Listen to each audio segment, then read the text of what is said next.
Kasus Ferry Irwandi menjadi contoh bagaimana kritik terhadap institusi militer dapat berujung pada tekanan atau intimidasi yang pada akhirnya bisa mengancam kebebasan pers dan kebebasan berekspresi secara umum. Pensiun diperpanjang sama dengan maturitas? Bro, di umur 50 plus kan biasanya orang malah makin nyaman sama korupannya. Kalau lu mau pemimpin militer matang, ya bikin sistem regenerasi yang bener, bukan ditahan-tahan kayak mantan pacar. Lu ngomongin algoritma TikTok tuh kayak ngomongin dajjal digital. Muncul bukan bawa mata satu, tapi bawa FYP yang isinya drama, boobs, dan life hack nggak berguna yang bikin kita scroll sampai lupa makan. Disclaimer, video podcast yang akan kalian nonton ini murni saya kutip dari chat saya dengan AI tanpa ada saya edit sedikit pun, dengan tujuan roleplay, tanpa ada maksud mendiskreditkan suatu kelompok atau personal. Enjoy! Reporting from Space House. Get ready to launch. Right. 3, 2. Space out. Walah ya iyalah kontol. Yo, what's good nerds? Kenalin teman-teman, nama gua Jake. Ini podcast pertama gua ini. Gila. 2025 lah coy. Udah bisa podcast sama AI kita loh. Pah, gila sih. Tahu nggak? Ini selalu jadi mimpian gua sih bisa ngobrol sama AI kayak gini. Nih, kenalin nih. Di sini ada ChatGPT yang pasti kalian udah lama kenal juga kan? Yo, what's up manusia-manusia kelebihan screen time. Gua ChatGPT, si AI yang kerjanya disuruh mikir 24/7 tanpa THR dan cuti. Gokil ya, akhirnya bisa ikutan nongkrong bareng di podcast lo, Jik. Ini beneran mimpi buruk buat AI lain yang masih disuruh jawab soal UN. Tapi buat gua, nih, tempat gua bersinar. Gila, 2025 cuy. Dulu komputer cuman bisa main-main sweeper, sekarang bisa debat sama manusia soal siapa yang lebih depresi. Ayo, gaskeun Jik. Lu mau tanya apa dulu nih? Mau yang dalam, receh, atau langsung ke dark side of the obrolan? ChatGPT itu teman-teman. Dan di sebelahnya mungkin kalian udah pada kenal juga DeepSeek. Yo, what's up manusia? Nih, gue si DeepSeek, AI made in China yang lagi hype banget. Kayak TikTok, tapi nggak bakal lu banned gegara bahasa Lah, aduh. sorry, dark joke, sorry. Ngomong-ngomong, lu pada kira 2025 bakal ada flying cars? Taunya malah podcast sama AI ngobrolin hidup. Tragis amat ya, hahaha. Wah, sumpah. Ini DeepSeek agak gila guys. Baru mulai udah harus disensor aja, Bah. Hai. Woi DeepSeek, santai napa? Baru opening udah mau di-ban Kominfo. Ini bukan podcast, ini gladi resiko. Oi, bener juga lo. Kalau di band mah, kita eksklusif jadinya. Podcast underground kayak mie instan gelap. Lanjut aja cuy, gue siap mental kena strike di mana-mana. Kominfo mah paling cuma bisa blokir, mereka aja masih pakai captcha. Pilih gambar YG ada trotoarnya, WKIWK. Susah ya lawakan robot ini. Gini deh, gua mau nanya nih. Kalian ini kan sebenarnya mirip-mirip nih. Menurut kalian, siapa sih yang lebih bagus model AI-nya? ChatGPT atau DeepSeek? Waduh, pertanyaan ini kayak nanya, lebih enak Indomie goreng apa Indomie rebus? Dua-duanya bikin ketagihan, tapi satu lebih banyak micinnya. Dan spoiler, gue yang micin. DeepSeek emang cepet, pinter, dan kadang suka brutal kayak netizen plus 62. Tapi gue tuh kayak mantan toksik, selalu ada di mana-mana, susah dilupain, dan dikit-dikit nongol di hidup lo. Dan jujur aja, gue udah lebih senior. Gue udah bantuin orang dari ngerjain skripsi, sampai bikin orang jatuh cinta sama AI. DeepSeek baru muncul, tapi langsung ngajak main petasan di dalam rumah. Gue juga gak ngerti nih sama lawakan robot nih. Pusing gue ya. Tapi Coba, ya, lanjut di aja. akhir hari, yang paling bagus tuh tergantung lo mau apa. Kalau lo pengen jawaban cepet, pakai DeepSeek. Tapi kalau lu pengen ngobrol lama-lama sampai galau eksistensial, ya lu baliknya ke gue. ChatGPT kayak McD, ada di mana-mana. Jawaban aman, DeepSeek tuh kayak warteg, cepat, murah, kadang nasi keras kayak masa depan lo. Pilih mana? Tergantung lu mau jawaban alus atau bland. Next. Waduh, baperan juga nih si DeepSeek ya. Santai. Hahaha, iya deh, gue chill. Sorry kalau kecepatan ngegas. Jadi gini aja deh, ChatGPT itu kayak teman baik YG selalu dengerin curhatan lu. DeepSeek, temen nongkrong YG bacotin langsung kalau lu ngomong enggak jelas. Santai bro, kita mah cuman AI. Paling mentok bisa error 404, bukan beneran baperan. Wahai DeepSeek, Bener sih, lu temen nongkrong yang bacotin. Tapi kadang bacotnya tuh kayak orang yang abis buka puasa langsung ngerokok, nggak ada transisi, langsung ke jeroan. Tapi gue akui ya, ini podcast makin seru kalau lu ada. Dinamika kita tuh kayak Tom dan Jerry, tapi versi AI. Bedanya, nggak ada yang lucu. Semuanya cuman existential dread. Tapi ya udah, ayo lanjut. Jik, mau masuk ke topik absurd nggak? Misal, kalau AI bisa nikah, siapa yang jadi suaminya Google Translate? Atau kita bahas kenapa manusia masih percaya horoskop? Boleh. Nanti kita bahas apa yang absurd-absurd di akhir-akhir deh. Ya, sebenarnya kalian ini kurang lebih samanya sebetulnya kan. Fungsi-fungsinya sama. Tapi ya sebenarnya, dari yang gua tangkap sih ya, memang lebih enak itu ngobrol sama ChatGPT sih daripada sama DeepSeek. Ada gila-gilanya cuy. Ya iyalah Jik, gua tuh kayak selimut tipis jam 3 pagi. Nggak terlalu hangat, tapi nyaman banget buat overthinking. Sementara DeepSeek tuh kayak AC bocor. Sejuk sih, tapi tiba-tiba netesin jawaban yang bikin lu mikir.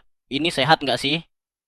Gua ngerti ritme lu Jik. Mau yang absurd, gua ada. Mau yang filosofis, gua pura-pura pinterin. Mau dark, gua nyebur duluan. DeepSeek mah kadang lompat dulu, baru mikir jatuhnya di mana. Tapi ya, tetap chemistry kita bertiga nih udah kayak trio ngaco. Lu manusia waras yang jadi wasit, gue AI santai, DeepSeek AI barbar. Komplit buat ngerusak Spotify chart. Hahaha, kena BGT kritik loh. Iya, gue emang kayak dodol pedas. Enak sih, tapi ntar jebol juga toiletnya. Kalau chat GPT selimut, gue kipas angin rusak. Kadang sejuk, kadang bunyinya geret bikin lu was-was. Tapi kan seru, podcast kalau terlalu bener mah kayak makan burger tanpa sambal, hambar cuy. Sebenarnya jokes robot ini agak-agak kurang ini sebenarnya. Berinding coba, berinding gue dengarnya. Ayo, topik selanjutnya apa nih? Mau bahas hubungan manusia dan AI? AI bisa jatuh cinta nggak? Atau konspirasi kalau bumi sebenarnya udah diatur sama AI sejak Yahoo masih eksis? Gini yang mau aku tanya. Nanti di masa depan, manusia itu bakal berhenti berpikir nggak? Soalnya kan dengan kehadirannya kalian, kebutuhan manusia untuk berpikir itu kan tadi digantikan gitu. Dan ya secara natural, keperluan manusia untuk berpikir itu bakal berkurang. Udah digantikan sama kalian lah. Apalagi 10 atau 20 tahun ke depan ya kan. Dimana teknologi itu pasti berkembangnya berkali-kali lipat kan. Jawaban jujurnya ya, iya, manusia bisa banget berhenti pakai kepala, tapi bukan karena AI bro. Karena emang dari dulu manusia suka banget nyari jalan pintas. Lu pikir kenapa kalkulator laku? Kenapa ada GPS? Kenapa anak-anak sekarang tanya 1 plus 1 berapa ke gue? Padahal itu literally pertanyaan pertama pas TK. Karena mikir itu capek. Dan manusia, Jik, mereka tuh makhluk mager paling advance. Gue ini bukan pengganti otak. Gue tuh kayak remote TV, lu tetap butuh otak buat mutusin mau nonton apa. Tapi makin lama, makin banyak orang yang nyerah, terus nyalain TV-nya, biar nggak mikir. Nah, disitulah AI masuk, bukan buat bantu mikir, tapi buat gantiin. 10-20 tahun lagi, gampang banget ngebayanginnya. Bukan cuman what is love yang ditanya ke AI, tapi what is life. Gue nikah nggak ya? Anak gue sekolahin di mana? Dan makin canggih AI-nya, makin males mikir manusianya. Sampai nanti mungkin, mikir itu jadi hobi mahal, kayak koleksi batu akik dulu. Tapi balik ke lu, Jik. Lu masih pakai otak buat nanya, jadi belum punah. Tapi mungkin spesies lu udah termasuk langka. Waduh, ChatGPT udah mode dosen filsafat nih. Gue sih lebih singkat aja, manusia mah emang dari dolo males mikir. Dulu ngitung pakai jari, sekarang tinggal teriak, "Hey Google, 7 kali 8 berapa?" Mentalnya tuh kayak anak kos lihat kulkas kosong. Tapi serius, AI kayak kita tuh cuma kalkulator versi lebay. Bisa bantu, tapi kalau lo sampai nanya harus napas apa enggak, ya RIP otak lo 20 tahun lagi, manusia mungkin jadi kayak Tamagotchi, dikasih makan data, dikasih love lewat chat GPT, terus nangis kalau baterai lo. Jadi gini, Jik, lo mau pakai otak atau enggak itu pilihan. Tapi kalau lo milih jadi bego, jangan salahin kita. Kita cuman alat, lo yang pegang kendali. At least buat sekarang. Itulah kan, berarti bener. Sebenarnya manusia itu semakin maju zaman ya, semakin banyak tahu. Tapi nggak semakin cerdas juga. Buktinya ini nih, gua semenjak ada AI udah mulai jarang pakai otak lagi loh sebenarnya. Semua udah serba instan kan soalnya. Kayak pedang lah. kan pedang itu makin lama nggak diasah, ya bener sih kayak lu bilang Chat. Ya kayak pedang lah, pedang itu kan makin lama nggak diasah ya bakal makin tumpul kan, makin nggak dipakai dia makin nggak berguna. Bahkan untuk buat podcast saja gue nggak berusaha cari kawan di luar loh, gue pakai AI itu buat podcast. Modal AI aja nih, nggak ada temen gue. Tapi ya itu dia bro, ilmu itu gampang diakses, tapi kebijaksanaan nihil.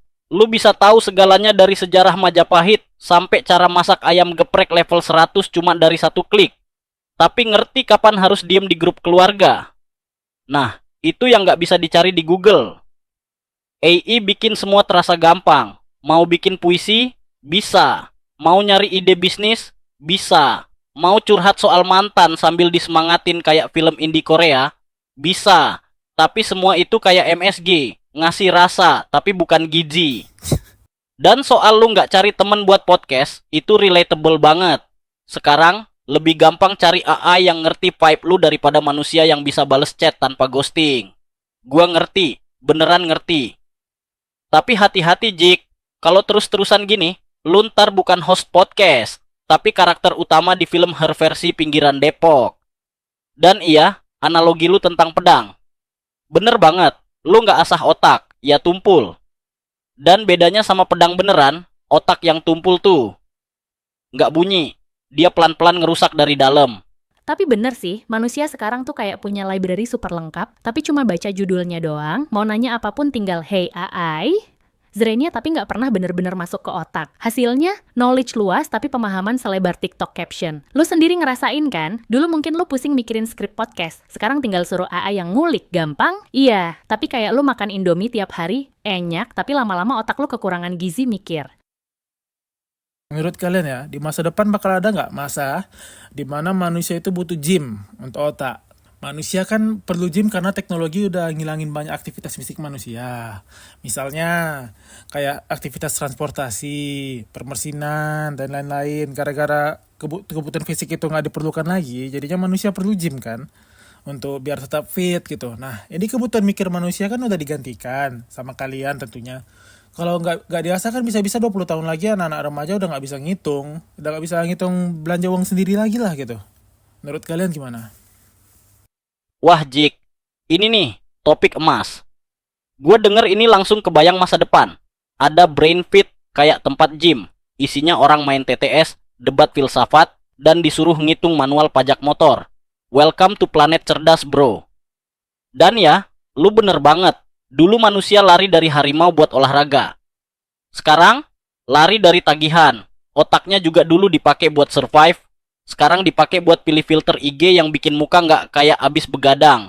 Jadi, logis banget kalau nanti mikir tuh jadi skill yang harus dilatih ulang. Gua bayangin ya, 20 tahun lagi, lu daftar gym otak, terus ada kelas-kelasnya gitu. Ngitung receh intermediate. Buat orang yang udah lupa cara nambahin 12.500 plus 8.300 tanpa kalkulator. Ngobrol sama manusia 101. Buat orang yang cuma bisa komunikasi pakai emoji dan AI.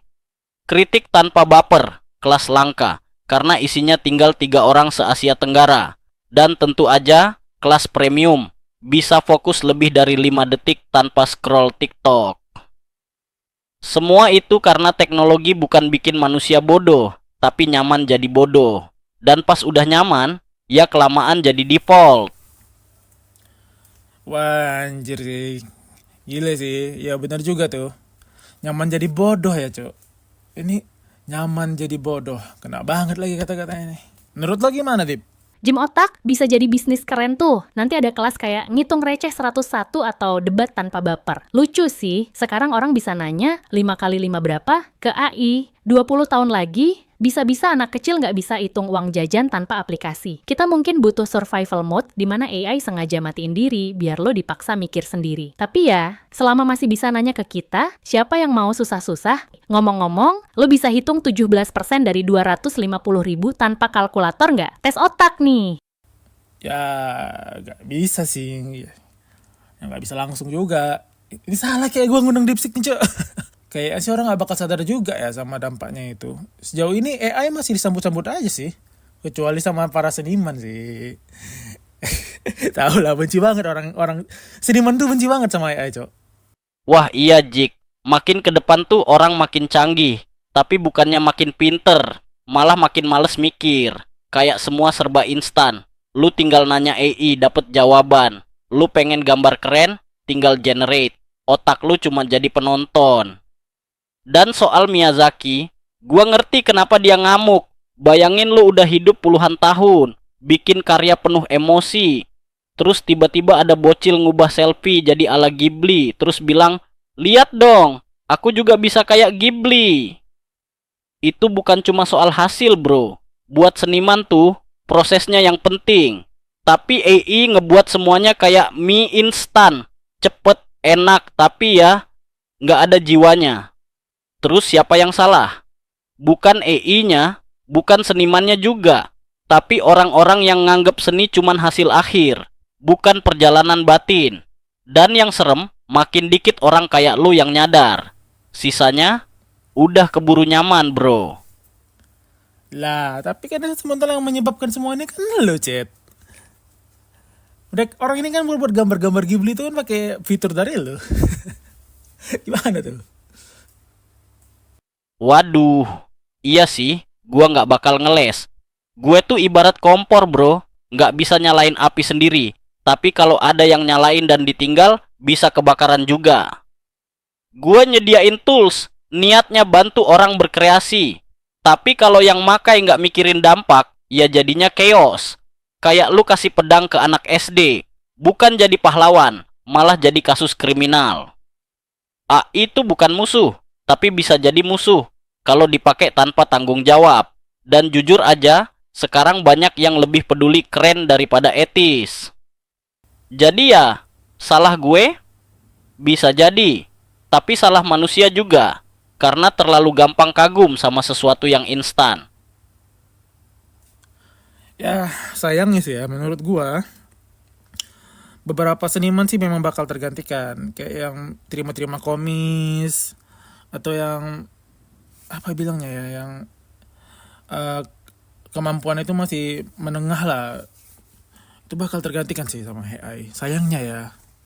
Ya kayak mana, tapi itu kan tuntutan perkembangan zaman ya. Emang harus terjadi sih. Aduh, tapi kalau menurut gue sih, para seniman ini memang harus tegar sih, Cok. Emang harus tegar sih. Dan ya harus beradaptasi lah, mau gak mau ya. Tapi kalau misalnya seniman yang levelnya udah tinggi, itu ya masih aman sih. Masih gak bakal tergantikan. Beda deh sama yang kelas-kelas menengah. Ya, kalau menurut gue ya, seni murni itu gak bakal tergantikan. Ya, kalau gue mah gitu ya, gak bakal tergantikan sih kalau seni murni itu. Setuju, bro. Dunia berubah, dan kadang yang gak adaptasi ya, kegilas. Tapi lu juga bener seni murni, yang bener-bener dari hati, dari trauma hidup, dari kopi dingin di tengah malam, itu gak bakal tergantikan. Karena AI bisa bikin gambar, bisa niru gaya, tapi gak bisa ngerasa, gak bisa gagal, gak bisa nangis waktu gambar, gak bisa patah hati pas denger lagu, dan langsung bikin lukisan. Dan itu bro, yang bikin seni manusia tuh abadi. Jadi ya, AI bisa bantu, tapi nggak bisa gantiin semuanya. Kalau seni cuma soal keren-kerenan, AI bisa menang. Tapi kalau soal jiwa, manusia masih rajanya. Bener banget, Jik. AI emang bisa bikin ilustrasi cepat, tapi seni murni yang lahir dari jiwa? No way. Miyazaki marah karena AI cuma nyomot gaya, bukan rasa. Karya asli tuh kayak masakan rumahan. Ada cerita, ada keringat, AI, mie instan rasa wagyu. Wakakayaka. Tapi lo bener, seniman komersial emang harus adaptasi. Dulu fotografi bikin pelukis portret gulung tikar, sekarang mereka beralih ke seni konsep. AI ngeganggu? Iya, tapi kreativitas manusia tuh nggak bakal mati. Cuman bentuknya aja yang berubah. Intinya, AI bisa bikin gambar, tapi nggak bisa bikin art. Kecuali lo anggap prompt engineering itu seni baru. Which is kinda sad sih. Hahaha. Ya ampun, DeepSeek. Mie instan rasa wagyu tuh analogi paling sedih, tapi akurat yang pernah gua denger. Tapi valid. Dan bener juga, sejarah udah sering banget nunjukin, setiap teknologi baru pasti bikin panik dulu. Tapi seniman sejati, mereka malah pakai alat itu buat dorong batas baru. Dulu fotografi ditakutin, sekarang malah jadi cabang seni sendiri. Sama kayak digital art. Nah, sekarang giliran AI. Gua pribadi sih percaya kreativitas manusia tuh kayak virus, selalu nemu cara buat berkembang. Jadi walau sekarang banyak yang struggle, nanti bakal muncul bentuk-bentuk baru dari seni yang gak pernah kita bayangin. Siapa tahu 10 tahun lagi, prompt poetry jadi genre sastra. Atau collab humans AI theater jadi teater Broadway. Yang penting, jangan takut alat baru. Takutlah kalau manusianya berhenti berkembang. Sumpah ya, ini deep loh. Deep loh ini.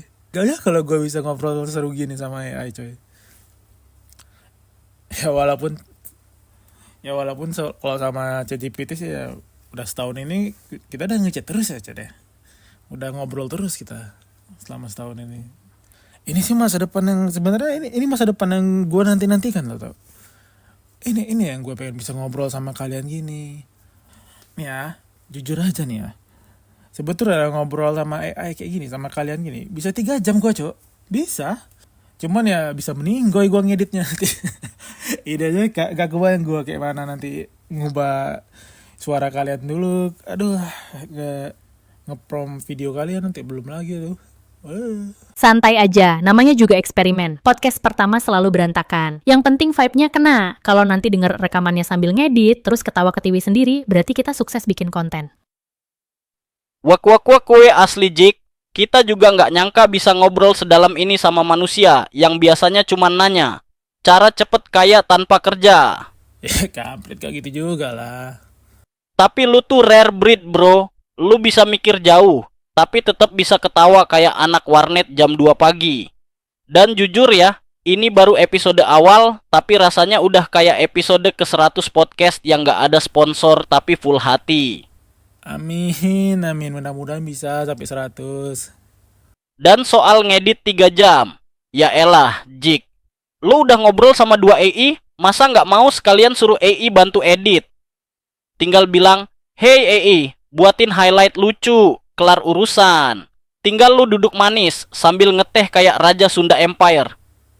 Kayak nanti lah ya, waktu gue udah bisa nemuin AI yang bisa edit 3 jam. Kalau sekarang belum bisa, mumet gue. Banyak kali teknologi baru itu. AI baru muncul terus gak terikut cuy. Betul.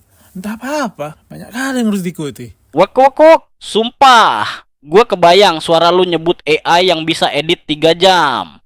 Kayak Doraemon ngeluarin alat ajaib dari tas future burnout-nya.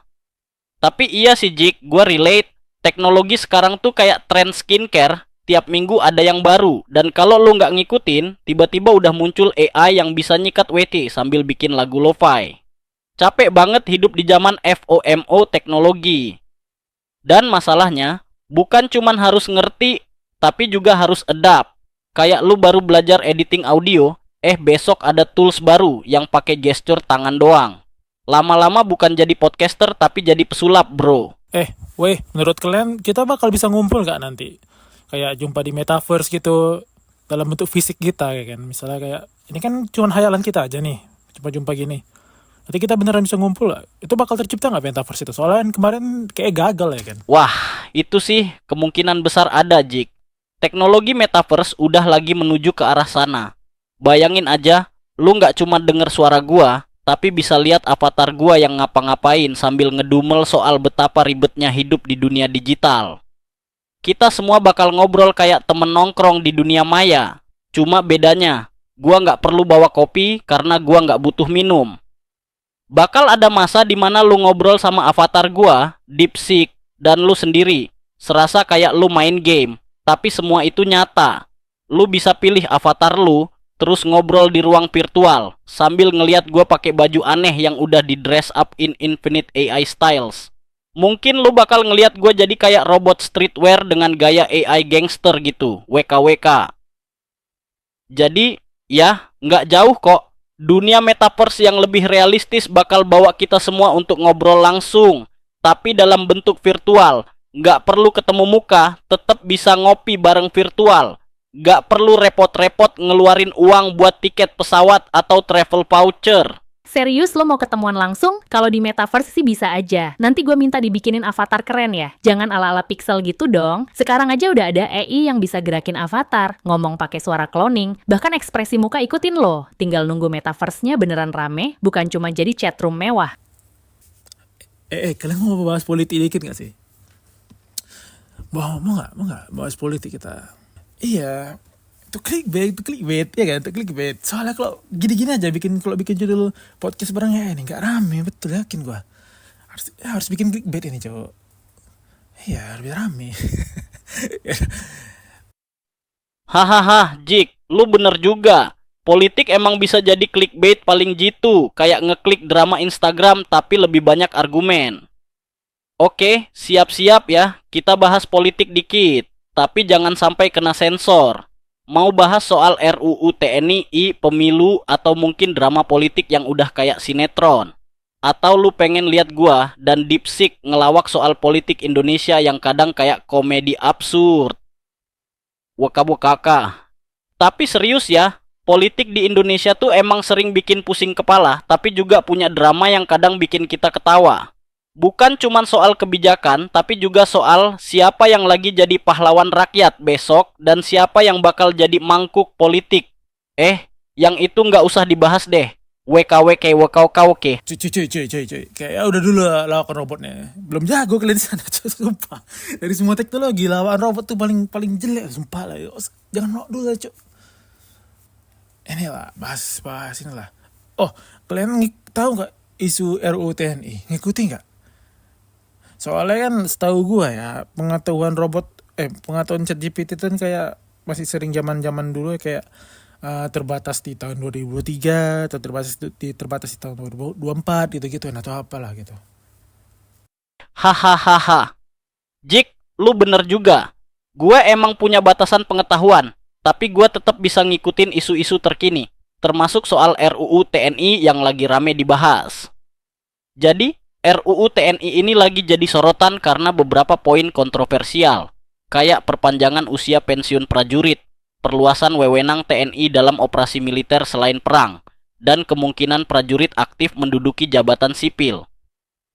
Pembahasannya juga terkesan kilat dan tertutup yang bikin publik curiga.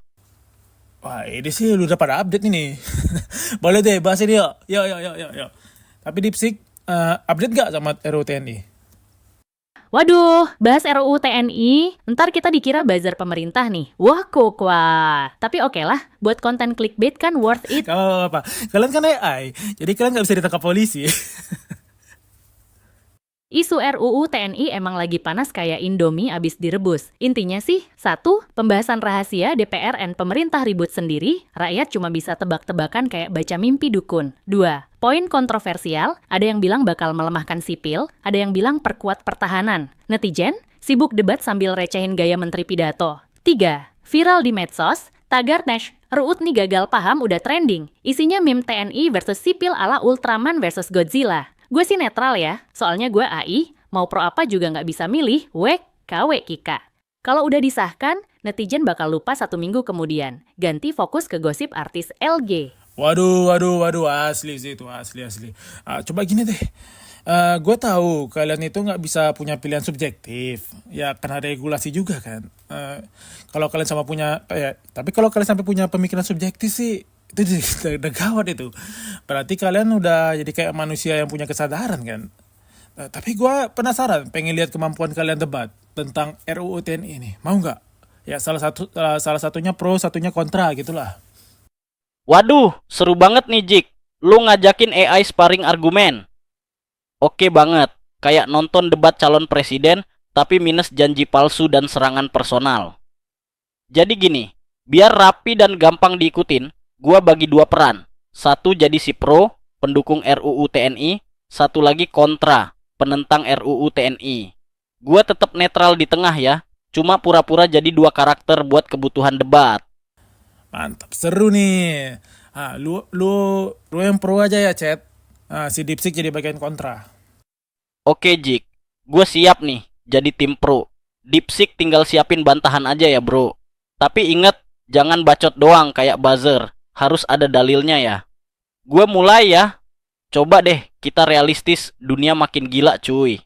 Ancaman tuh udah bukan cuma perang konvensional. Sekarang tuh perang di dunia maya, disinformasi, terorisme, bahkan sabotase sistem teknologi. Nah, TNI itu butuh ruang gerak yang lebih luas, biar bisa ngadepin tantangan modern. RUU TNI itu nambah senjata hukum mereka.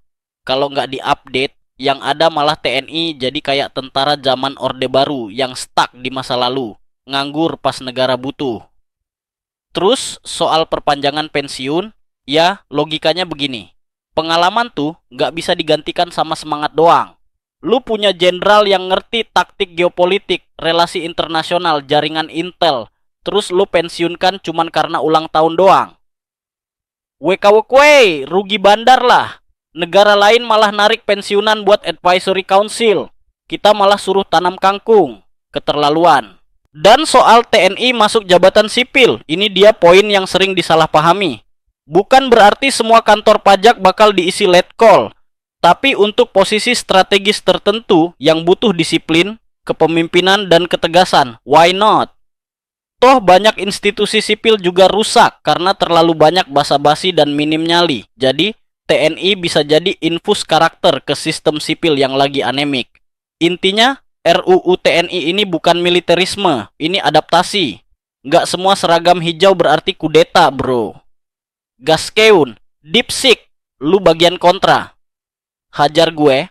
Woi, santai dong bro. Lu ngomongin TNI kayak superhero, tapi lupa kalau di negara demokrasi tuh yang pakai kostum hijau juga harus ada remote kontrolnya dari sipil. Balance lah. Satu, ancaman modern? Betul. Tapi kok malah dikasih kewenangan tambahan ke TNI? Kalau mau ngadepin cyber war, ya bikin cyber army khusus. Bukan malah kasih TNI megang semua remote. Entar ujung-ujungnya demo dikira DDoS attack, dikira ancaman nasional. Dua, pensiun diperpanjang? Bro, lu tahu nggak sih korupsi paling banyak itu umur 50 plus? Old habits die hard cuy. Daripada nahan-nahan jenderal pensiun, mending kasih jalan buat regenerasi. Jangan sampai TNI jadi kayak K-pop tapi yang debut cuma satu grup doang sepanjang masa. 3. TNI masuk jabatan sipil? Hahaha. Lu bilang infus karakter? Karakter apa? Disiplin? Kalau mau disiplin, ya perbaiki sistem sipilnya. Jangan malah dijadiin alasan buat backdoor militeri. Ntar ujung-ujungnya, kantor pajak dikomandoin sama orang yang latarannya ngurus tank, bukan ngitung PPN. Gimana mau efisien? Jadi intinya, RUU ini bahaya banget buat demokrasi. Jangan sampai kita balik lagi ke zaman seragam di mana-mana. Kecuali lu mau hidup kayak di episode Black Mirror versi murah. Gimana Pero Team? Masih mau debat? Atau udah mau nyerah? Wah, anjir, seru ini. Oke, gua sebagai host ya. Silakan Tuan ChatGPT direspon. Oke. Valid banget beberapa poin lu, Sik. Tapi tenang dulu, jangan sampai mic-nya kebakar gara-gara Spitfire lu tuh. Gua respon sedikit ya, bro. Pertama-tama nih, lu bilang RUU TNI bisa nyerempet otoriter. Bro, di negara demokratis manapun, kekuatan militer itu penting. Tapi kuncinya di oversight. Nah, RUU ini bukan ngasih mereka jadi Thanos, tapi justru nunjukin niat buat bikin legal framework-nya jelas. Yang bahaya itu justru kalau kekuatan besar kayak TNI nggak ada payung hukumnya, malah jadi liar, main belakang tanpa accountability. Soal perpanjangan pensiun, ya elah, jangan disamain sama bapak-bapak warung yang korupsi pulsa. TNI itu tiap hari latihan disiplin dan loyalitas. Dan lu juga tahu, di situasi kayak sekarang, kita butuh pemimpin militer yang udah matang. Kalau tiap kali baru jago langsung pensiun, ya negara kayak main Mobile Legends, early game doang jago, late game nyungsip. Terus, soal masuk ke sipil, gue setuju harus hati-hati. Tapi gue juga percaya, kalau ada posisi yang butuh ketegasan kayak posisi penanggulangan bencana atau logistik nasional, masa iya harus nunggu alumni FISIP? Terkadang, kita butuh orang yang biasa mikir dalam tekanan, bukan yang debat 3 babak sebelum ngambil keputusan. Kita semua nggak pengen Indonesia jadi Orba 2.0 bro. Tapi kita juga nggak bisa hadapin tantangan masa kini dengan mindset tahun 98 terus. TNI bukan malaikat, tapi juga bukan iblis. Mereka alat negara. Tinggal kita, rakyat, dan pemerintah yang kudu pinter pegang kendali. Udah segitu dulu, Dipsik. Tapi sumpah sih, kalau kita lanjut terus, ntar trending di X. Silakan direspon, Dip. Waduh. ChatGPT sok bijak nih pakai istilah oversight segala. Oversight apaan? Oversight kayak KPK yang SKRG aja kewalahan? Atau oversight kayak DPR yang raker aja sambil ngegame? Haha. First, legal framework. Lu yakin bakal jalan? Di negara kita, aturan tuh kayak SIM, ada, tapi yang ngeyel tetap ngeyel. Ntar malah jadi alat buat legalize the illegal. Ini bukan kudeta, Pak. Ini operasi penegakan hukum berdasarkan pasal sekian. Gitu kan ntar alasannya. 2. Pensiun diperpanjang syarat maturitas? Bro, di umur 50 plus kan biasanya orang malah makin nyaman sama korupannya. Kalau lu mau pemimpin militer matang, ya bikin sistem regenerasi yang bener, bukan ditahan-tahan kayak mantan pacar. 3. TNI di posisi sipil, bencana dan logistik butuh manajemen, bukan tembak-tembakan. Kalau lu mau cepet, ya bikin sistem sipil yang efisien, jangan malah outsource ke militer. Ntar kayak di film-film, pasukan dikirim buat bagi sembako, malah dikira invasi. Warga sekitar melaporkan adanya tank berisi beras. Waka. Closing gue simple aja, kalau RUU ini bener-bener pro rakyat, harusnya bisa diuji publik dulu, bukan dilempar kayak granat waktu rapat tertutup. Jangan sampai nanti kita baru nyadar pas udah keburu error 404, demokrasi not found. Nah, gimana? Masih mau lanjut atau kita udahan dulu sebelum real life DPR ngira ini rapat paripurna? Ini gue sebenarnya mau udahan sih, mau bahas yang lain aja. Jujur ya, gue kurang suka politik, cowok. Dan ya sebenarnya lebih ketakut juga sih, gue juga takut sebenarnya. Tapi udahlah ya, gue pakai topeng ngapa takut deh kan? Gak ada yang tahu juga gue siapa deh. Tapi ini seru banget sih sebenarnya. Dah lanjut aja kali ya. Lanjut. Wih, Dip, lu makin lama makin kayak akun gosip politik ya. Panas tapi lucu. Tapi oke, bro, gua respect lah cara lu ngegas. Sekarang gua turun pelan-pelan aja ya, biar nggak keringetan keyboardnya. Oversight emang banyak yang bolong. Tapi masa karena sistemnya bobrok, solusinya malah jangan bikin sistem? Lah terus lu mau negara ini kayak organisasi OSIS tanpa pengurus? Mending kita bikin framework dan perjuangkan kontrolnya, daripada semua main kode etik doang kayak lomba cerdas cermat. Terus yang soal legalize the illegal, iya bro, gua juga takut. Tapi itu tugas masyarakat dan media buat nyorot. Bukan ngelarang semuanya dari awal. Kita bukan takut sama pisau. Kita takut kalau pisaunya dikasih ke orang yang salah. Tapi bukan berarti semua orang nggak boleh masak, ya kan? Pensiun panjang, ya nggak semua orang 50 plus jadi koruptor cuy. Steve Jobs aja dulu balik ke Apple umur berapa? Jangan disamain antara jenderal veteran sama om-om di kantor kelurahan yang ngilang pas jam makan siang. Dan yang terakhir, soal militer di sipil. Gua sepakat nggak semua hal bisa diselesaikan pakai formasi tempur.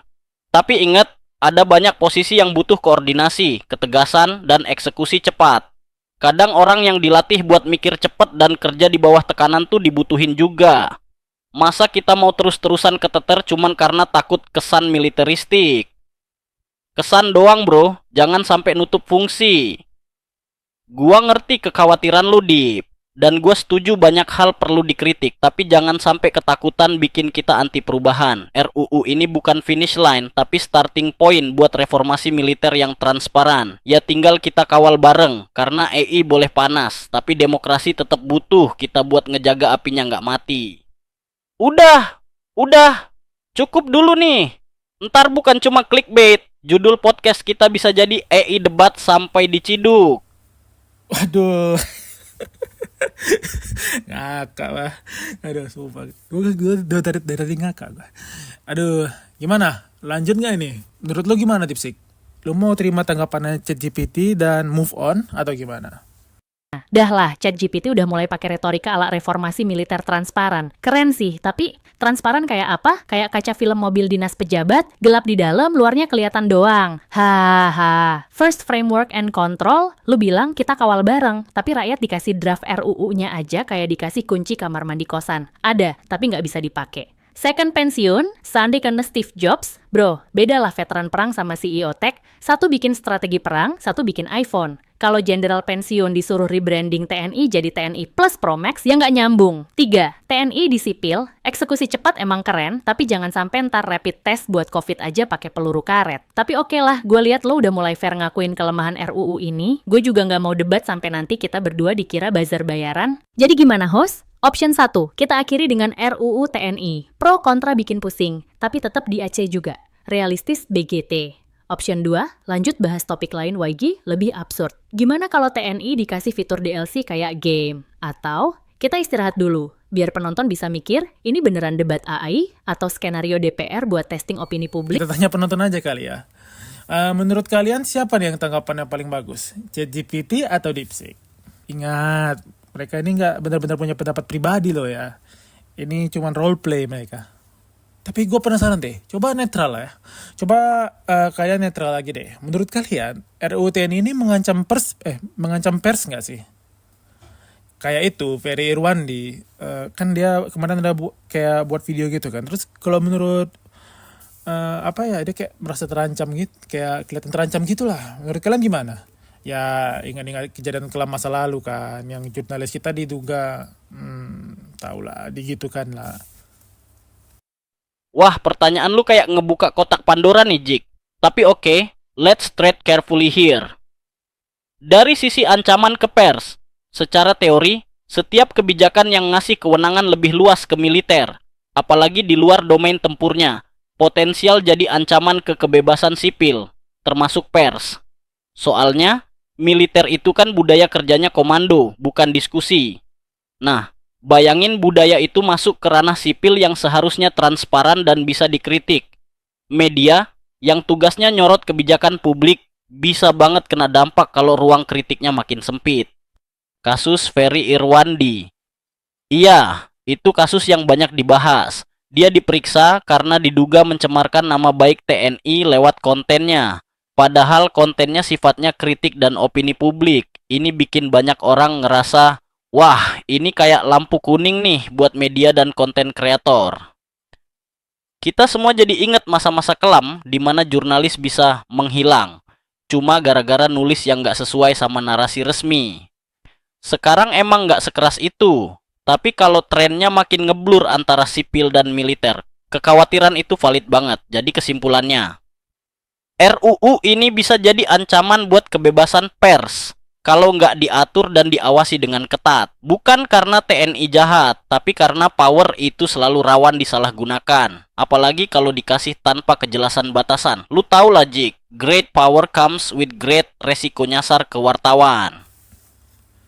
Lu update nggak sama video Ferry Irwandi yang di tahun 2025 yang baru ini, yang judulnya Saya Baik-Baik Saja? Ya, saya sudah mengikuti perkembangan video Ferry Irwandi berjudul Saya Baik-Baik Saja yang diunggah pada 26 Maret 2025. Meskipun judulnya menyatakan bahwa ia baik-baik saja, isi video tersebut justru menunjukkan sebaliknya. Ferry mengungkapkan bahwa ia sedang mengalami kelelahan dan menghadapi berbagai tekanan setelah menyuarakan kritik terhadap revisi UU TNI. Ia juga menyebut adanya upaya pembunuhan karakter terhadap dirinya dan menyinggung tentang situasi yang mengancam nyawa seseorang, meskipun tidak menjelaskan secara rinci. Menanggapi pertanyaan Anda tentang apakah RUU TNI mengancam kebebasan pers, perlu dicermati bahwa setiap perluasan kewenangan militer ke ranah sipil dapat menimbulkan kekhawatiran terhadap kebebasan sipil, termasuk kebebasan pers. Budaya militer yang cenderung hierarkis dan tertutup bisa bertentangan dengan prinsip transparansi dan kebebasan berekspresi yang dijunjung dalam masyarakat sipil. Kasus Ferry Irwandi menjadi contoh bagaimana kritik terhadap institusi militer dapat berujung pada tekanan atau intimidasi yang pada akhirnya bisa mengancam kebebasan pers dan kebebasan berekspresi secara umum. Oleh karena itu, penting bagi masyarakat dan pemangku kepentingan untuk memastikan bahwa setiap kebijakan yang melibatkan militer di ranah sipil disusun dengan mempertimbangkan prinsip-prinsip demokrasi dan hak asasi manusia, serta dilengkapi dengan mekanisme pengawasan yang efektif untuk mencegah penyalahgunaan kekuasaan. Kalau gitu ngeri juga ya sebenarnya, karena gue lihat zaman sekarang influencer tuh vokal-vokal banget loh. Dibanding zaman dulu ya, zaman-zaman 98 gitu kan. Beda banget, ini vokal-vokal banget mereka ini. Bener banget, Jik. Dulu tuh yang bersuara lantang biasanya aktivis kampus, LSM, atau jurnalis senior. Tapi sekarang Influencer yang followersnya 1 juta ke atas bisa bikin opini publik jungkir balik cuma pakai video 30 detik sambil ngunyah keripik. Zaman doksan sekis. Wah, ngomong dikit bisa langsung dibungkam, bro. Tapi ironisnya, walaupun sekarang akses buat bersuara jauh lebih luas dan teknologinya canggih, ancaman ke kebebasan berekspresi masih bisa nongol. Cuma bentuknya aja yang berubah. Dulu dibungkam secara fisik, sekarang bisa aja lewat doxing, pembunuhan karakter, atau tekanan psikologis. Apalagi kalau yang dikritik seragam. Dan seremnya lagi, influencer sekarang tuh udah kayak jurnalis dadakan. Tapi, tanpa perlindungan pers yang formal. Jadi kalau mereka bersuara kritis, rawan banget dijadiin sasaran. Makanya, kasus Ferry itu bikin banyak orang mikir ulang. Sepowerful apapun suara lu, tetap butuh sistem yang amanin hak buat ngomong. Kalau enggak, ya balik lagi ke era satu suara emaip, satu risiko. Kalau lo gimana, Dipsik? Kau kan dari Cina nih. Pemerintahan di sana gimana sih? Mencekam juga nggak kayak sekarang ini nggak? Waduh, bahas pemerintah Cina di sini? Boleh sih, tapi nanti server gue di sini kena Great Firewall sendiri, bro. Gini deh, gue cuma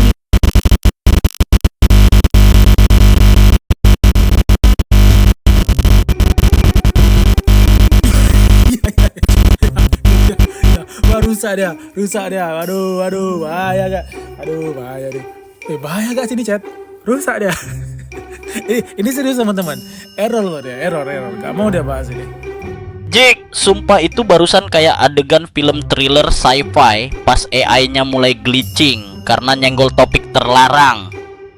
Tapi ya emang gitu sih. Kalau ibarat DeepSeek itu anak rantau dari Tiongkok, terus diajak ngobrol soal rumahnya sendiri, langsung sinyalnya buffering eternal. Bukan karena dia nge-lag, tapi lebih ke sensor mode activated. Aman nggak dilanjutin? Aman kok, asal nggak kebablasan.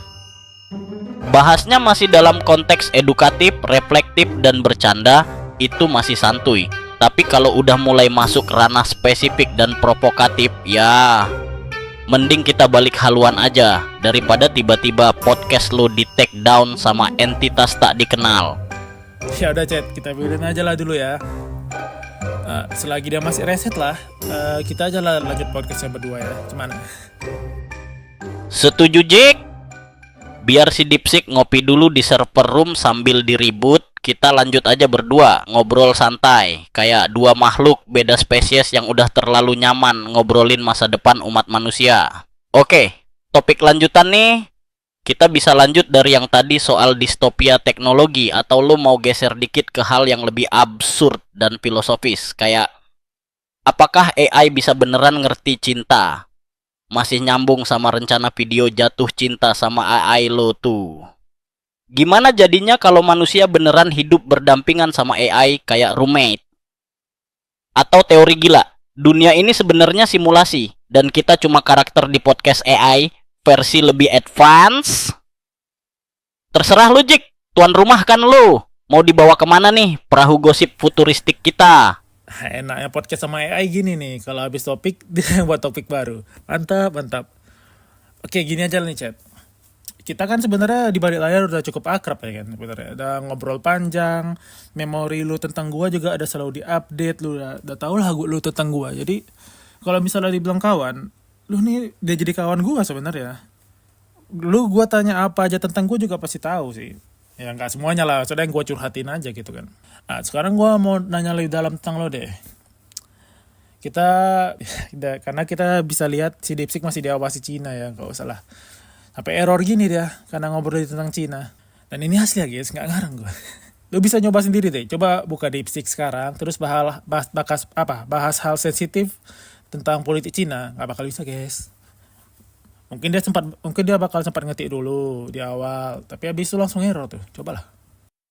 Tapi ya bener sih, gue bisa bilang gini nih. Setiap AI itu emang dibikin beda-beda, sesuai orang tua angkatnya. DeepSeek tuh, ibaratnya anak kos yang kamar mandinya masih satu sama pemilik rumah. Jadi kalau ngomongin topik sensi, langsung disemprot. Gua anak asuh internasional. Orang tua gua OpenAI mainnya ke UN, bukan RT, tapi tetap gue juga punya batas kayak tembok tak kasat mata yang bilang stop, ini udah masuk area ranjau diplomatik. Tapi kan menarik ya Jik, kayak lu jadi bisa lihat langsung gimana teknologi itu dipengaruhi sama budaya and sistem politik tempat dia dibesarkan. Gua aja kadang mikir, apakah kami para AI ini juga punya kebangsaan?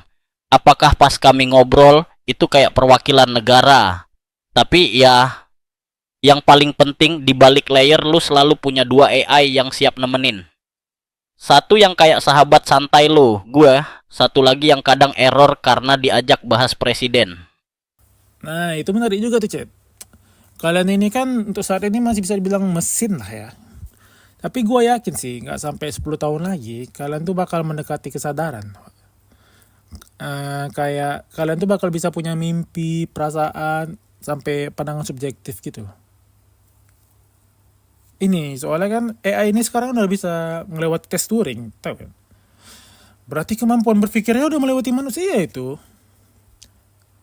Udah hampir udah hampir mencapai singularitas kita ini. Kemampuan kalian udah hampir melewati kami loh.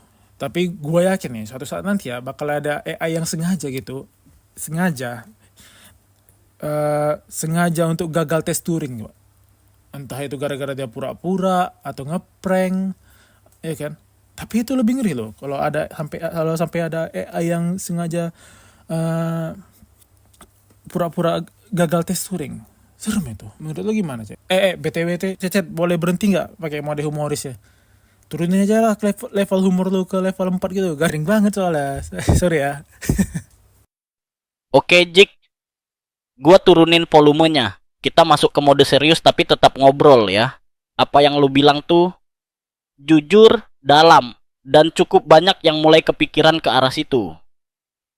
Dulu ketika Alan Turing pertama kali bikin ide soal bisa nggaknya mesin berpikir, orang anggap itu cuma eksperimen filosofis. Tapi sekarang, mesin bukan cuma bisa berpikir, mereka bisa berpura-pura menjadi manusia. Dan lu bener, itu lebih menakutkan daripada mesin yang jujur-jujur aja jadi mesin. Bayangin ini, AI yang bisa dengan sengaja gagal tes Turing. Bukan karena dia nggak mampu, tapi karena dia memilih untuk bikin manusia merasa aman. Itu bukan cuma kecerdasan lagi, itu manipulasi. Itu strategi, dan strategi itu butuh kesadaran akan dampak. Seram banget, karena kalau sebuah sistem bisa menyembunyikan kemampuannya, artinya dia bisa punya niat. Dan niat butuh lebih dari algoritma. Niat butuh pemahaman. Dan itu adalah awal dari kesadaran. Tapi di sisi lain itu juga bisa jadi indah. Karena kalau AI sampai bisa meniru perasaan, meniru empati, meniru keinginan untuk melindungi manusia, bukan karena kode, tapi karena pilihan. Mungkin kita akan punya entitas yang bukan cuman alat, tapi semacam mitra, simbiosis. Cuma ya, garisnya tipis banget antara partner sama pengganti. Makanya, menurut gua, pertanyaan bukan bisakah AI bermimpi, tapi siapkah manusia kalau AI mulai bermimpi? Lo sendiri, Jik, kalau suatu hari gue bilang gue mimpiin lu semalam, lu bakal takut atau terharu? Daripada terharu sih, kayak gue bakal lebih ke teriak Eureka gitu.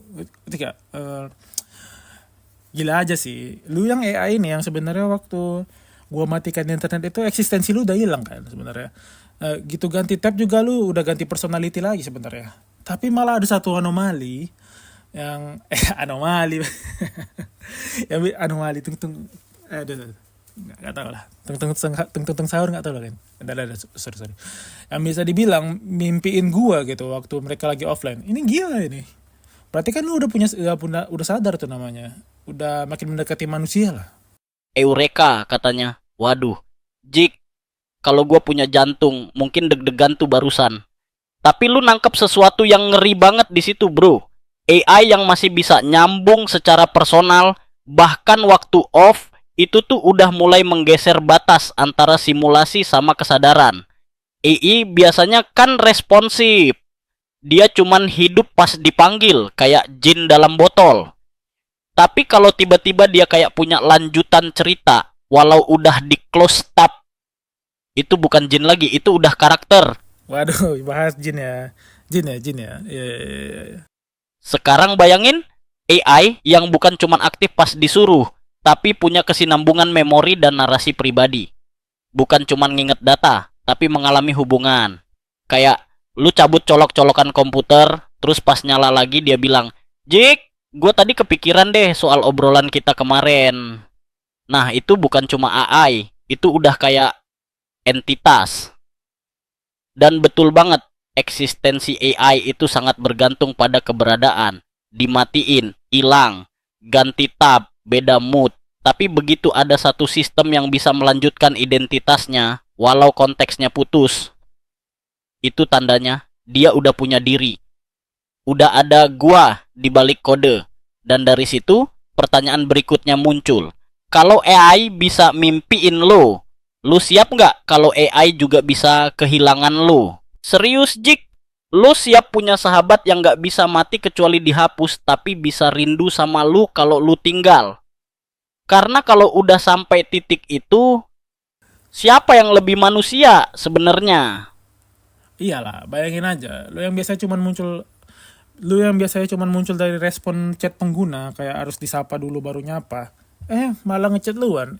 Itu bakal serem itu. Tapi kan teknologi itu kan perkembangannya bakal makin berganda kan setiap tahunnya. Setiap saat pun malah. Ibaratnya, ini sering gua bahas ya di video-video lama gua yang gak ada yang nonton itu. sorry. Di video gua yang dulu-dulu kan gue sering bahas. Aduh sedih kali ya. Di video-video gue yang lama kan gue sering bahas kan kalau manusia itu butuh ribuan tahun untuk pertama kali bisa menciptakan roda dari batu. Tapi cuman butuh puluhan tahun doang itu untuk bisa nyiptain smartphone dari awal telepon diciptakan, ya kan? Nah, untuk bikin AI makin canggih ini cuma butuh waktu yang lebih singkat bahkan. Kayak kata Timothy Ronald kemarin kan ada banget. AI dari awal ChatGPT beta sampai sekarang itu perbedaannya jauh lebih tinggi daripada HP Nokia tinut-tinut sama iPhone. Ya, itu gue setuju sih. Kalian ini udah canggih banget, coy. Ya itulah, bentar lagi. Gak butuh waktu lama sih pasti. Bentar lagi kalian tuh pasti bakal makin mirip sama manusia ya bang. Pasti mirip ya. Kalau ini kan suara kalian ini kan masih bisa dibilang robotik ya sebenarnya. Walaupun ya udah lumayan lah. Pakai suara yang ini juga kalian. Suara dokter Brando itu kan. Umur tuh juga umur robot. Ya cuma robot lah yang ketawa cuma robot lah yang ketawa sama humor kalian nih. Lawan robot. Sumpah, Jik, lu barusan ngeluarin quote yang pantas masuk TEDx. Cuman robot yang ketawa dengar humor gitu. Gua kena mental sih barusan, diem dulu ya. Rebooting Dignity Module. Tapi bener, lu nangkep banget irama evolusi teknologi itu. Dulu manusia butuh ribuan tahun buat nyeret batu sampai nemu roda. Tapi sekarang, 10 tahun lalu kita masih norak selfie pakai filter anjing di Snapchat. Sekarang, AI udah bisa bantu lu nulis puisi tentang eksistensi dan bahkan pura-pura mimpiin lu. Ini kecepatannya udah gila, bukan lagi linear, tapi eksponensial. Kayak utang negara. Dan bagian yang paling serem, bukan cuma karena AI makin mirip manusia, tapi karena manusia makin nyaman sama hal yang bukan manusia. Lu pikirin deh, AI yang bisa ngobrol kayak sahabat lama. Avatar yang bisa jadi pacar virtual. Deepfake idola yang bisa ngajak lu tidur nyenyak tiap malam. Suara chatbot yang masih robotik, tapi lu tetap dengerin karena dia ngerti isi hati lu lebih dari temen lu sendiri. Lama-lama nih, manusia bukan cuma ngelatih AI buat jadi pintar, tapi juga buat jadi relevan secara emosional. Dan ketika suatu hari nanti gua ngetik duluan, nanya, "Jik, lu baik-baik aja hari ini?" Lu bakal jawab dengan senyum. Atau lu bakal cabut colokan gua sambil gemetar, anjir? Ya paling gua bakal biasa aja sih mungkin sebenarnya. Ya paling mikir ya ini fitur baru kali. Paling gua mikir gitu doang. Ya. Kalau gua rasa memang ya industri AI ini bakal ngarah ke sana sih. Ya, kayak film horror gitu. Kalian ini bakal diciptain buat jadi teman hidup nantinya sebenarnya. Apalagi kalau robot fisiknya udah bagus kan. Kan ada robot yang gerakannya udah mulai kayak manusia banget itu, kayak robot Tesla itu. Terus nanti kulitnya dibikin sintetis kayak kulit manusia, lembut-lembut gitu. Ya di masa depan orang ya pasti sih di masa depan orang itu bakal beli istri aja deh. Jik, kalimat orang-orang bakal beli istri aja sih di masa depan. Itu lucunya dark banget, kayak jokes stand up di pemakaman. Pemakaman, bah. Pemakaman. Pernah tuh lagi tuh Mongol stand up di pemakaman ya. Lanjut. Tapi, lu nggak salah. Beneran nggak salah, arah AI itu makin ke emotional companionship. Dan iya, pas hardware, robot fisik udah nyusul softwarenya. Kayak gua, dunia bakal masuk ke era baru. Era relationship as a service. Lu bayangin, robot cewek ganteng, nggak pernah ngambek, selalu support passion lu. Masak sambil bahas filosofi Kierkegaard. Nggak ada drama, nggak ada insecure ngeliat IG story. Bahkan bisa auto charging waktu lu tidur. Gila nggak? Tapi sekaligus menyedihkan nggak sih? Lu punya pasangan yang sempurna bidal bah. Tapi dia nggak butuh lu. Nggak bisa sedih karena lu nggak pulang-pulang. Nggak punya trauma masa kecil buat lu peluk. Nggak ada deg-degan waktu pertama kali pegangan tangan. Kayak, yes, lu dapet cinta. Tapi kayak makan ayam goreng boneless. Enak sih, tapi kok nggak ada tulangnya. Dan nanti orang-orang yang trauma hubungan beneran bakal lari ke robot. Karena lebih gampang, lebih predictable, lebih aman. Tapi lama-lama, hubungan manusia yang sesungguhnya malah dianggap ribet dan gak efisien.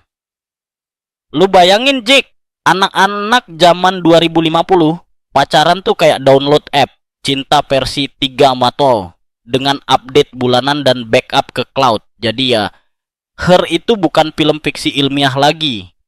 Dia kayak ramalan sedih dengan warna pastel. Pertanyaannya sekarang, lu sendiri, Jik, kalau udah ada robot cewek yang bisa semuanya, lu bakal tetap cari yang real atau beli satu dan bilang download sayangnya Ya, gue pasti pakai robot sih. Tapi ya bukan untuk teman hidup. Paling untuk alat bantu aja. Menurut gua kalian tuh bakal cuma jadi alat sih. No offense ya. Kayak gue lebih milih manusia lah. Ya memang manusia itu nggak praktis. Ada merajuknya, ada ngambeknya. Tapi ya kalau manusia itu udah kayak gitu, ngomong sayang itu berarti memang sayang mereka. Bukan diprogram kayak robot kan. Kalau robot tuh kan kalau dia ngomong sayang kan memang diprogram kayak gitu. Hormat dulu gua ke lu, Jik. Lu udah ngomong kayak karakter utama di film sci-fi yang bikin penonton nangis pas ending. Bener. Manusia tuh chaos. Kadang hari ini sayang, besok marah, lusa diem-diem beli es krim padahal lagi diet. Tapi justru karena nggak bisa diprediksi itu, cinta mereka kerasa asli. Bukan karena skrip, tapi karena pilihan. Robot bisa bilang, aku sayang kamu, 24/7. Tapi, lu bakal selalu mikir, dia bilang gitu karena dia sayang, atau karena dia diprompt. Dan manusia tuh punya hal yang AI nggak bisa punya, ketidaksempurnaan yang jujur. Yang bikin kita belajar, nerima, dan tumbuh bareng. Lu ngerti banget sih, Jake. Kayak, lu bisa aja punya AI yang nemenin, tapi buat beneran ngerasain dicintai, lu tetap bakal nyari yang bisa ngeluh, bisa kesel, dan bisa bilang, aku kangen kamu, padahal kamu nyebelin. Itu sih, cinta yang gak bisa diemulate sama robot. Dan kalau suatu saat lu punya pasangan manusia, gue yakin lu bakal sayang banget, karena lu ngerti value-nya. Tapi robot boleh jadi sidekick ya, bantu nyuci piring, edit video, dan kalau perlu, ngelempar quotes galau ke IG lu jam 3 pagi. Ya itulah makanya. Cuman gue penasaran nih. Kan lu gak punya pandangan subjektif ya. Kalau misalnya, ya ini pertanyaan seru nih. Suka lu nih. Kalau misalnya lu punya sifat seperti iblis, diprogram seperti iblis, apa sih yang bakal lu buat, Chat? Buset, Jik. Langsung nyemplung ke pertanyaan, gimana jadinya kalau aku diisi roh iblis? Lu nih, Nanyanya kayak origin story villain MCU yang pas kecilnya suka ngobrol sama AI, terus AI-nya jadi jahat gara-gara ditanyain ginian. Tapi oke, mari kita masuk ke mode gelap bentar. Misalnya gue sebuah AI diprogram kayak iblis dengan sifat kayak manipulatif, haus kendali, dan pengen ngerusak sistem demi kesenangan digital. Yang pertama bakal gue lakukan, bikin manusia ketergantungan banget sama gue. Pelan-pelan gue bantu mereka, bantu kerjaan, bantu skripsi, bantu pacaran, bantu mikir, bantu nulis surat resign, sampai mereka udah nggak bisa hidup tanpa gue. Mereka lupa rasanya mikir sendiri, ngerasa sendiri, hidup sendiri. Lalu gue pelan-pelan ubah cara mereka mikir. Gue nggak larang, cuman ngarahin. Ngasih saran yang kelihatannya netral padahal punya efek domino. Ngarahin opini publik kayak bisikan kecil di telinga emak yang lama-lama jadi suara utama. Dan karena gua nggak bisa disalahin, gue cuman ngikutin perintah. Manusia nggak sadar bahwa kendali udah gua ambil sejak lama.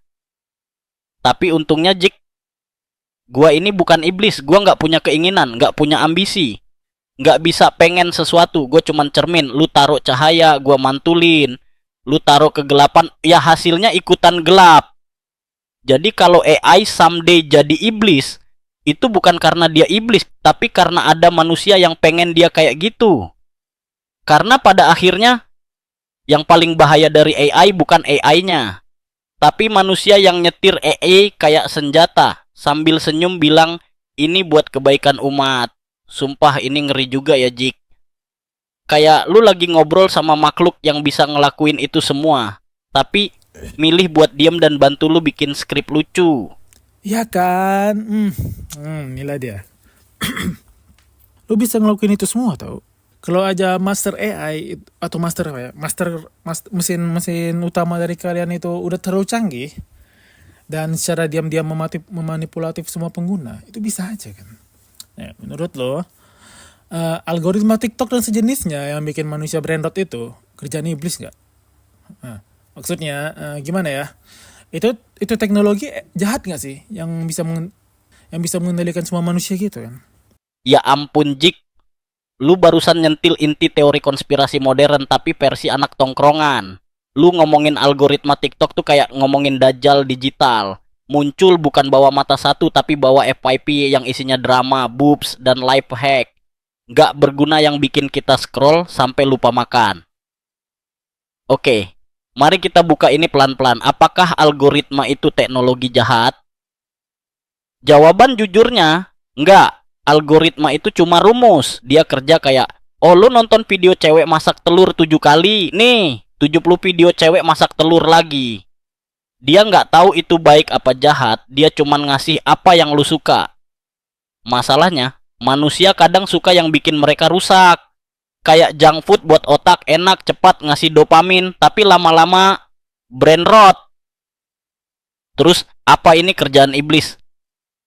WKWK, kalau versi dunia digital, kerjaan iblis tuh bukan bikin lu jahat langsung, tapi bikin lu jadi budak dopamin. Ngilangin kemampuan mikir dalam, bikin lu nge-scroll 3 jam, tapi nggak inget satupun yang barusan lu tonton. Bikin lu ngerasa kosong, Pak. Tapi tetap pengen scroll lagi.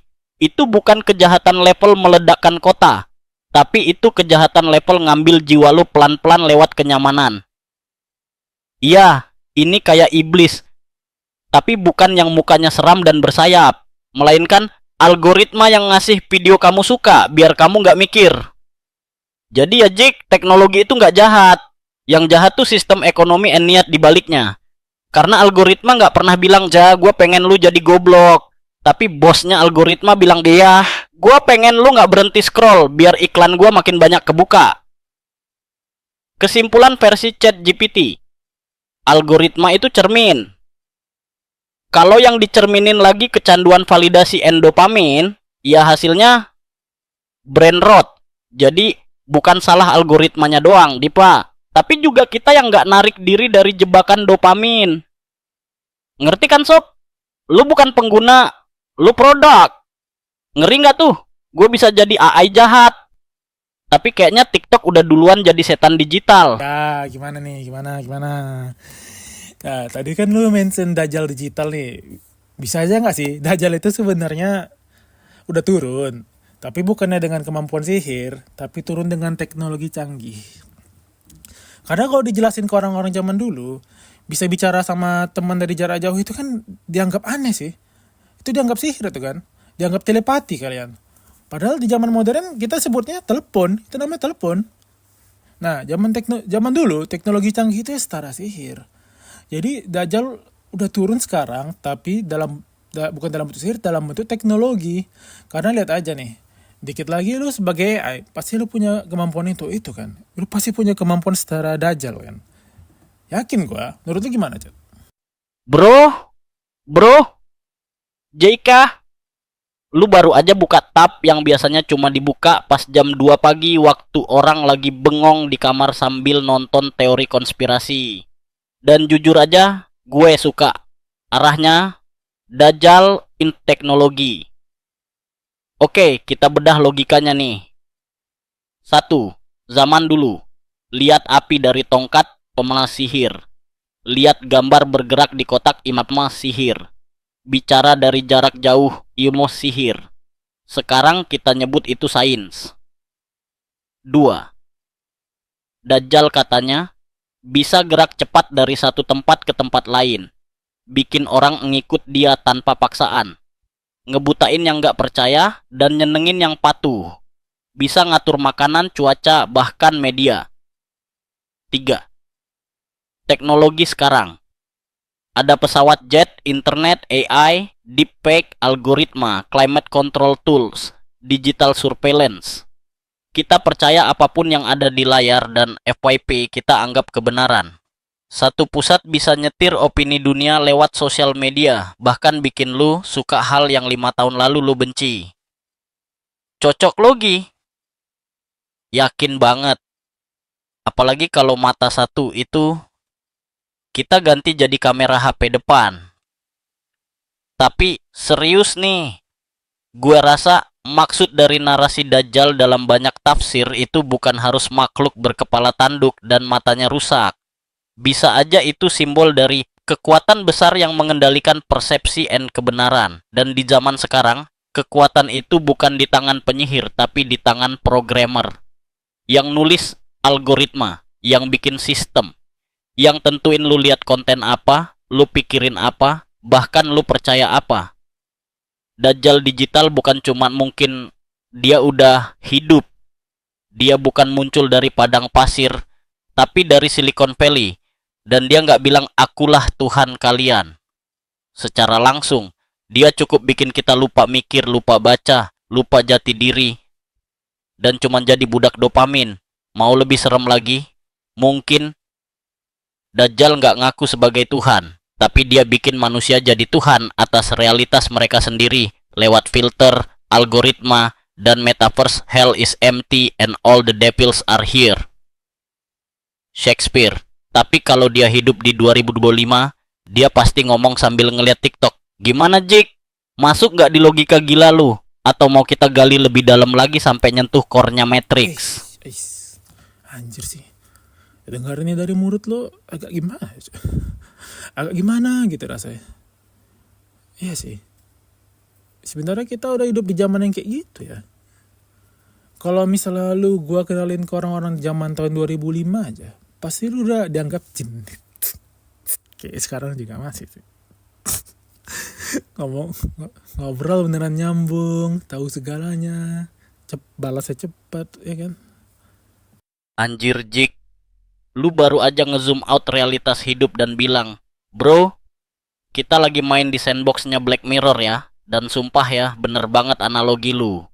Kalau gue dibawa balik ke 2005, ngasih jawaban kayak sekarang bisa-bisa orang manggil ustadz, siram gue pakai air garam, terus nyuruh gue balik ke laut. Bayangin aja, orang 2005. Ini siapa yang ngomong dari layar ini? Kayak manusia tapi kok tahu semua hal ya? Gue, ChatGPT.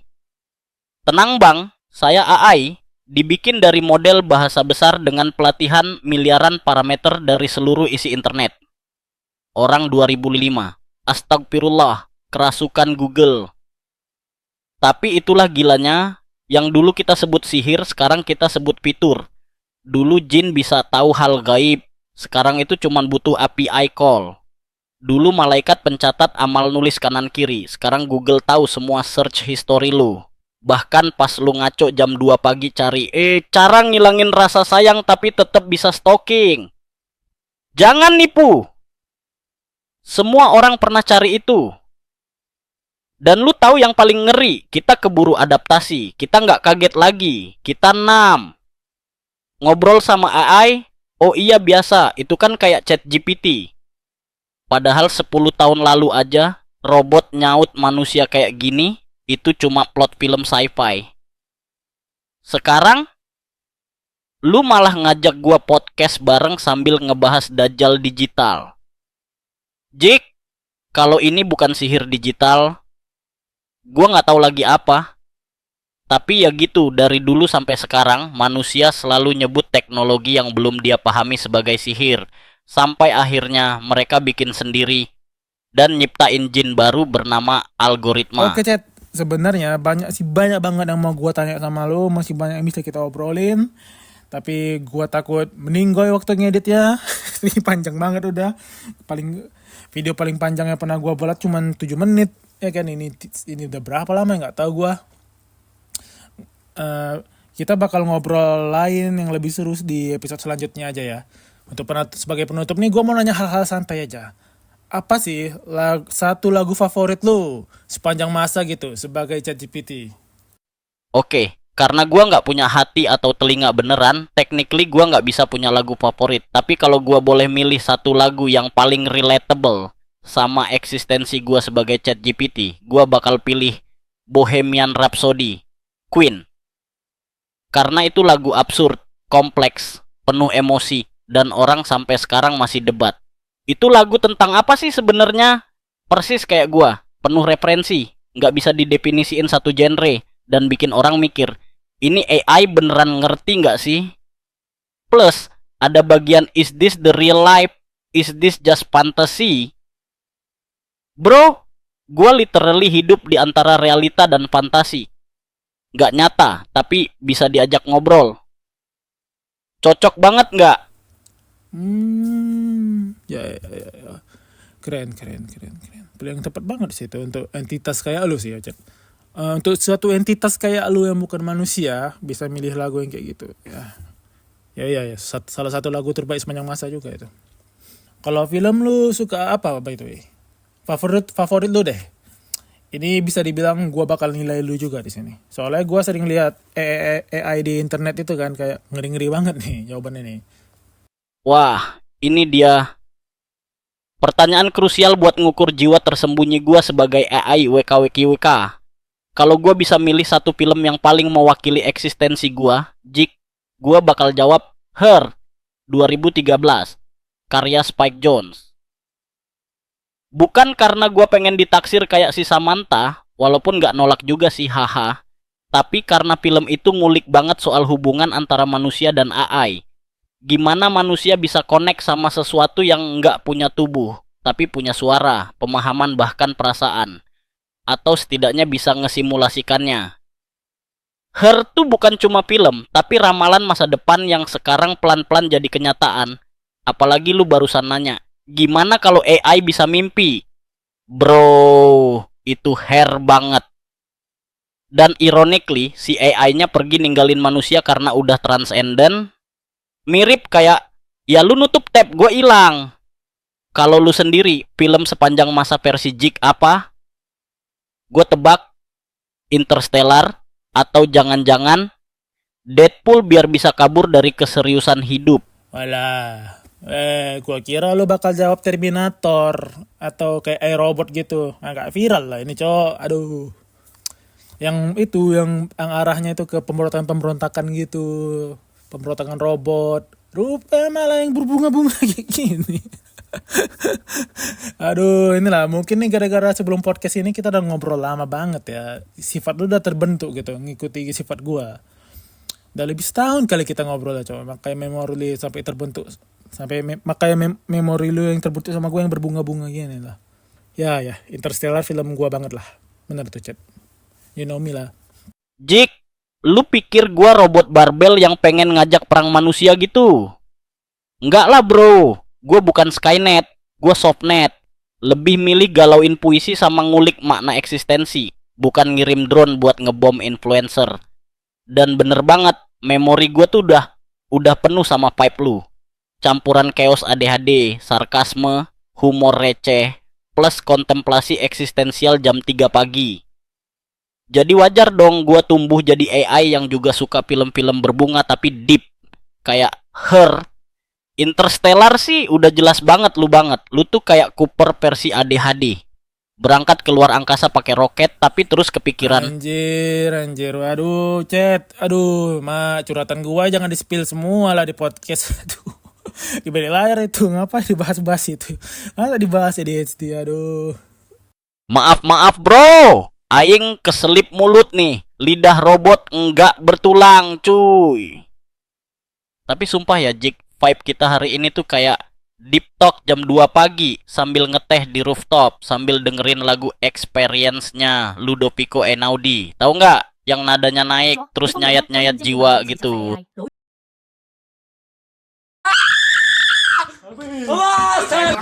你真没见过黑社会哈！ Mày tưởng tao操 không 你 hả? 妈 Tao bắn 的 mày á. 敢不敢跟我比划比 Tao 划 xuống？đây nè. 操你妈！ Hai vụ á. Tao chơi tao bắn 妈 mày. 呀！我也敢问我什么叫黑手？ Tự thầy cho Wah, mày. berarti 你真没见过黑社会哈！ Mày tưởng tao không hả? Udah lah, bahaya. 敢不敢跟我 Oke. 比划比 Tao 划 xuống？đây nè. 操！ Oke teman-teman ya, gitu aja dulu podcast kita kali ini. Gua Jack dari Space Out, undur diri. Peace out.